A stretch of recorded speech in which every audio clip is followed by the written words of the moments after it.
Assalamualaikum warahmatullahi wabarakatuh. Sila nga emission manika na group ka faida. Kana nga emission dam nama sesina nga solma no Allahumma salli ala sayyidina Muhammad al-Fatih al-Maqul wal qatim lima sabaqa nasr al-haq qablak wal hadi ila siratil mustaqim haqqa qadrihi al-miqdar al-azim. Nga sunama ngala nga solma ka ama sesi nga fana bo no lokala nga sabonima nga sunama ka tawa fuli bla zikru plesi director na ka baragala bela jilemo na sana na sikili nga kibara jumendo faida jumendo do amogo wile wa bas na wala dano kono uti fam ndo na bo sin koro na sana ma amna do bamana ko do kono munun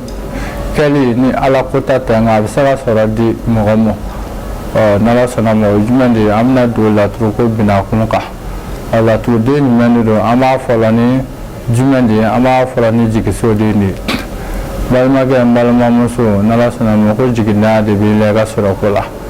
ya famere hamini do jigi kula la minda bina mu finya na aka ka kula sonite na miya ka fana badra ali fami aslam ademe hukum wono alabna ira deme kan ni fena ala rabi somo parce que jina tikala ni ya am fen fo bagadi ama di mun kama parce que ara kama na gwani ay fen mun ka o de kama ma bagadi mo mo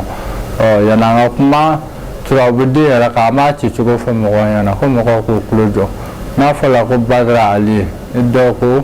jigsudi ale bi be ku woro de mo ya fa mo ga ku woro men do bi fla de ga killing le fla ga chama jole ba la ba ni fla parce que ni ale ra jate mina dron abi basa obi sura ra de di jate mina ko na kwa ya fa ma parce que ale bi be hakade mo sisa bina jigiso de bina ga tiko jumen sisa balma ke ebi papier de yini ya famu iba chika ke polisi ni ka hamina kum bi ela ya famu gela mum bi ela bi fa gela ni ga wuli ni ka polisi papier ga ni bamana ko do ni ka blala ka shitu do blaka be ba jete ne bi woro mina woro ni klebi che ta papier ble atible ni koranche de woro ini klebi che ni tarabla situlu ngone na ko ni yilila ka ko yila fe aga chala fe ya daba jigyam kama sikoni woro edu woro kili woro nala sonamo yi hamna ko gelam kala ala bi mo ko glani sayyidina ali bargana la ma ko sa sika kon tala wo fen fana fen be na la jarabi bon no be ga cha mo kun jiru do jole la jadore ga jigiso dingle ni ci jirinka ya fa bi jiru shun jole a dingle ci jirinka iga situlu kunkelege hamda ga mana situlu mana yele kana jiri juguna soro aga sana fi yoke hamina ko mfana kama ala bogla parce que hamima bo hamina barwata galande bi bolo soro ko do ko do bi eni mo go do chaw ubi ira fara jigiya do de yini ichurono do dingen do kono ki i laboy parce que adama diana no ga be gala be ga jefa fe ka kani ala sirani ala danay o kele aga sana fa ni ko mina noy ala bi no bi ka kula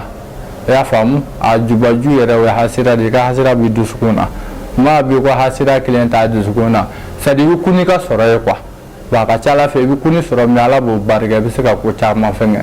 kana mo laje mo bi nya kwa soro la ye mo laje mo mi nya soro la don ma frate bi ka hasire toujours ko fa mo laje dugu menena no mo o chana nera ma lafiya ngai ba soro ne lafiya le no doy parce que jina tigi ala mo ko da ko bla chamanje de la ya famu anye badra di ni fen flala ni mo ko mi fana o ka fana ba yi ibunu umusajabu soro bo ko fa ko amina wara jumeni la amina tondigi gara de la ni be ba le doni na folo ko hukumi bo ni bi jarabi mo ko bolo mo mo be ni no ni bi jate tasma so diwe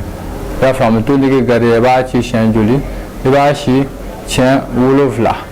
na ci shan wolovla bi shi tulum ma ga baraka de denglen blaga ki ka hamida ga ki tega wushu aka chala fe mo yo wushu chula ga se kli durumo wargo durlem bi ela ka chala fe kon bi rezo de soro mon bi duru kono ya fam mon bi duru kono keme duru wa bi duru minon duru parce que ala ka ko do quoi ikoni amana ga chugo ibi sutura ko do soro mon duru kono parce que tondigi gare ya abo se mo bo kilen fana o tondigi gare kilen fana amina di kabako do ka kabako jumendo ya famu ale ti ku gelende ibi wuro jama pas de ɲini wuro jama ni y'a ɲini sisan ibi tontigi gara sɛbɛ kelen a cɛfɛrɛ kelen la ibi adama sɛbɛ a kelen la adama yɛrɛ o bi ci cogo jumɛn i b'o ci kelen i bi fila sigiyɔrɔma saba ko duguma tontigi gariya i bi kelen kɛ ka fila kɛ ka kelen sigiyɔrɔma fila ko duguma ni hami d'a kan sisan i b'a fili n'i y'a fili i b'a jateminɛ mun mana jan i b'o ɲimi bon mun bɛ yen nɔ n'ale dabirila n'ala sɔnna a ma situlu mɔ ale kan i ka taa bila tile la a ka ca ala fɛ ala bɛna nisɔndiya ko dɔ d'i ma i famana ka mun ye toujours n b'o de fɔ turabu ninnu ni mɔgɔ min y'a ta ka sɔnni kɛ e de y'o kota kɛ nka turabu dilen don sɔnni kota i b'a ta k'i mago ɲɛ parce que fɛn fɛn bɛ di n'i ma fili n'i ma ɲinɛ kira tɔgɔ de b'a bɛɛ kan parce que a misali bɛ i b'a fɔ wurudi jatu nka mɔgɔw kɛlen ka ko caman kɛ bidaya ye ka sɔrɔ o tɛ bidaya ye quoi adamaden i mago bɛ se ka ɲɛ cogo o cogo ka sɔrɔ mɔgɔ tɔɲɔ tɛ ka sɔrɔ hakɛ tɛ n'ala sɔnna ma n'i y'o kɛ n'e mago ɲɛna surtout denbayatigi wala denbaya yɛrɛ balo o ye ala bato dɔ de ye bon mɔgɔw bɛ ɲinɛ nin de kɔ o de kama toujours n b'a fɔ adamadenw an ka ɲinini kɛ an k'an kɔfilɛ kaburu la an ka ɲinini kɛ an k'an kɔfilɛ sini na parce que mɔgɔ bɛ ɲinini kɛ n'i tɛ sini filɛ n'i tɛ kaburu filɛ a kuma ma nɔgɔn dɛ o de kama toujours ne bɛ bɔ ka ladilikan dɔ di mɔgɔ ɲininaw ma n bɛ ladilikan dɔ di karamɔgɔw ma parce que diɲɛlatigɛ ye fɛn dɔ ye karamɔgɔ tɛ ala ye sababu de don bon e mɔgɔ ɲinina fana i k'a dɔn k'a fɔ ko ne bɛna sababu de nɔfɛ ne tɛna ala nɔfɛ i y'a faamu bon ni mun fɔla danaya ni fɛngɛ kɔnɔ i bɛ se ka mun kɛ i k'o kɛ bon karamɔgɔw fana kana taa dantɛmɛ walew kɛ mɔgɔw la ko fo ni quoi dɔnni kɔnɔ ni nin tɛ e mago tigi la bon ne ko n ko karamɔgɔ de k'o bɔ baara kɔnɔ parce que o caman bɛ yen olu ye ko dɔ ye ko minnu bɛ yen n'a cɛ man ɲi quoi parce que e yɛrɛ mun ala kɛlen k'i sɔn bonya mun na a mana kɛ cogo o cogo i ka dɔnni kɔnɔna na ala kɛlen k'i sɔn hikima kelen ou bien fila la